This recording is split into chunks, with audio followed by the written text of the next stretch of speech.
안녕하세요. 운천고등학교 수학교사 장경호입니다. 제가 오늘 찍는 영상의 제목은 일기예보, 인간예보인데요. 이 제목을 보시면 어떤 생각이 드나요? 혹시 제 의도가 느껴지시나요? 결국 일기예보에서 중요한 역할을 하는 것은 사람이다라는 것인데요. 그럼 지금부터 일기예보 과정과 결과물에 대한 올바른 이해를 도와드리기 위해 설명을 시작해 보겠습니다. 체험학습, 체육대회, 가족여행 등 중요한 행사가 있을 때면 우리는 그날의 날씨에 관심을 더욱 갖게 되는데요. 한 번쯤은 날씨를 찾아본 경험이 있을 텐데요. 제가 녹색 검색창에 날씨라고 입력을 해보면 이러한 자료가 나오더라고요. 과연 이러한 자료는 어떻게 해서 만들어졌을까요? 먼저 날씨는 어떤 과정을 거쳐 우리에게 제공되는지 알아볼게요. 총 5단계를 거쳐 우리에게 통보되는데요. 그 과정은 관측, 기상정보 통신, 수치 예측, 예보, 통보입니다. 세부적으로 한번 알아보면요.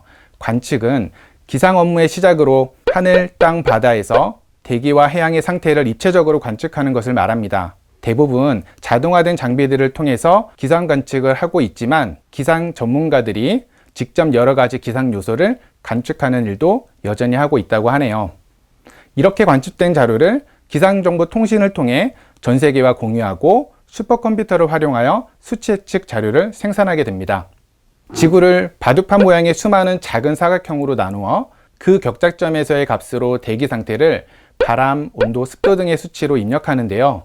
수치 예보 모델은 매우 복잡한 방정식과 방대한 자료를 처리해야 하기 때문에 슈퍼컴퓨터가 필요하고 이 수치 예보 모델이 정교할수록 더 빠른 슈퍼컴퓨터가 필요해진다고 합니다. 그리고 이렇게 만들어진 수치 예보 모델 결과에 예보관의 전문적인 지식과 경험이 더해져 예보를 생산하는데요. 이 자료가 방송이나 신문, 인터넷 등 다양한 매체를 통해 기상정보로 제공되는 겁니다. 그렇다면 예보의 정확도를 결정하는 요소는 무엇일까요? 여러 요소가 있겠지만 가장 중요한 3가지는 관측 자료의 정확성, 수치 예보 모델의 성능, 예보관의 능력인데요. 각 단계별로 한번 알아볼게요. 첫 번째, 관측 자료입니다. 그림에 나타나 있는 점들은 현재 우리나라 관측망 분포도인데요. 상당히 밀집해서 분포되어 있습니다. 실제로 우리나라는 관측 자료의 정확성을 높이기 위해 세계기상기구 권고 수준보다 조밀한 관측 자료 수집이 이루어지고 있습니다. 그렇다면 관측은 지구상 모든 지점을 대상으로 할 수는 없기 때문에 수시로 변수가 생길 수 있습니다. 두 번째는 수치 예보 모델 성능인데요. 즉 슈퍼컴퓨터의 역할이 중요하겠네요.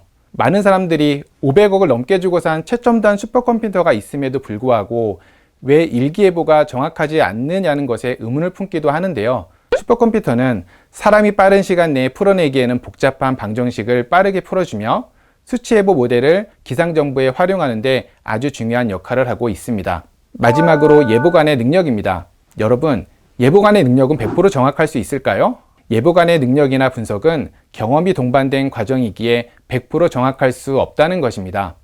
경험으로부터의 자료는 미래를 예측하는 수단이 될 수 있어도 100% 신뢰할 수 있는 수치는 아니라는 거죠.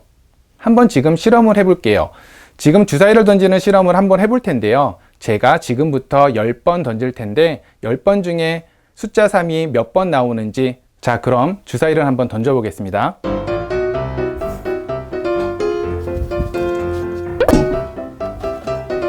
자, 한번 던져볼게요. 2 나왔습니다.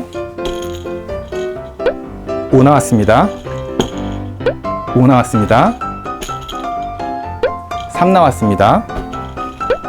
1 나왔습니다. 3 나왔습니다. 3 나왔습니다. 3 나왔습니다. 또 3 나왔네요. 5 나왔습니다. 그럼 누군가가 저에게 11번째 주사위를 던졌을 때 3이 나올 확률을 물어본다면 저는 어떻게 대답할까요? 10번 중에 5번 나왔기 때문에 10분의 5라고 말하겠죠? 이렇듯 경험으로부터 얻은 자료는 그때마다 다를 수 있는데요. 중요한 것은 우리가 10번 던져서 3이 5번 나왔다면 11번째 실험에서 3이 나올 확률은 10분의 5일까요? 지금 실험으로부터 그럴 거라 예상할 수 있겠지만 11번째 실험이 어떻게 나올지는 아무도 모른다는 거죠. 신도 모릅니다. 결국 10분의 5는 우리가 다음 실험을 예상하고 예측하는 수치일 뿐이지 정확할 수는 없다는 것입니다. 일기예보는 이와 같습니다. 슈퍼컴퓨터의 역할을 제외한 나머지 자료들은 모두 오차가 생길 수밖에 없다는 것입니다. 즉, 우리가 통보받은 자료는 언제나 변화 가능한 수치라는 것이죠. 자, 여기 자료가 있습니다. 이 자료에서 비가 올 확률이 0%라고 되어 있는데요. 이는 쉽게 내일 비가 올 가능성이 0%라고 하더라도 비가 올 수도 있다는 것을 의미하며, 반대로 맑은 날을 예상한다 하더라도 비가 올 수도 있다는 것이지요. 인류 역사상 단 하루도 날씨가 같았던 적은 없었다고 하는데요. 일기예보를 하는 것은 그만큼 어려운 일입니다. 신문이나 기사에 나오는 데이터를 해석하는 데 있어서 100%라는 확실성을 부여하고 살아가는 것보다는 그 수치가 수학적으로 오차가 생길 수밖에 없다는 것을 인지하고 유연하게 대응하며 살아가면 좋겠습니다. 미래를 아는 사람은 아무도 없으니까요. 그럼 영상 마치도록 하겠습니다. 감사합니다.